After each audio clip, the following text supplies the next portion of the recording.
For decades, a nation was divided by law. This is the story of South Africa and Nelson Mandela. For decades, skin color determined where you lived, where you worked, even who you could love. But one man refused to let injustice win.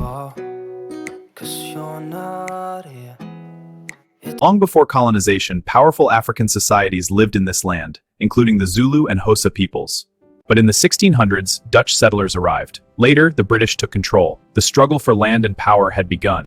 In 1948, the government officially introduced apartheid, a system of racial segregation. Black South Africans were forced into separate areas, denied voting rights.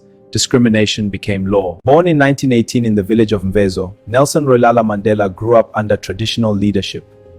He studied law, he believed in justice, and he joined the African National Congress, the ANC. Mandela and others organized protests against apartheid. They called for equality, for dignity, for freedom, but the government responded with violence.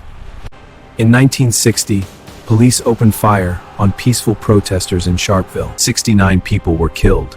The world began to see the brutality of apartheid. Mandela was arrested in 1962. I have cherished the ideal of a democratic and free society.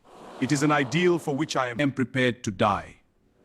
The court sentences you to life in prison. Mandela spent 18 of his 27 years in prison on Robben Island. Hard labor, isolation, small cell. But prison did not break him, it strengthened him.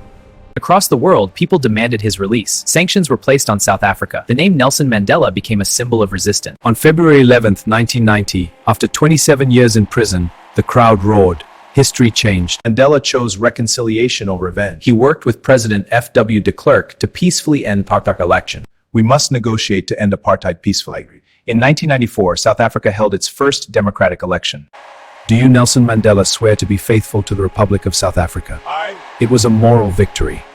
It was more than a political victory. It was a moral victory. Mandela promoted unity. He forgave those who imprisoned him. He encouraged healing through the Truth and Reconciliation Commission. He was not perfect. He was not a superhero. He was a man who believed that justice was worth sacrifice. South Africa still faces challenges, inequality, unemployment, crime, but the system of apartheid is gone and democracy remains. Nelson Mandela once said, "It always seemed impossible until it wasn't." Like, follow, and subscribe for more true African stories that history tried to silence.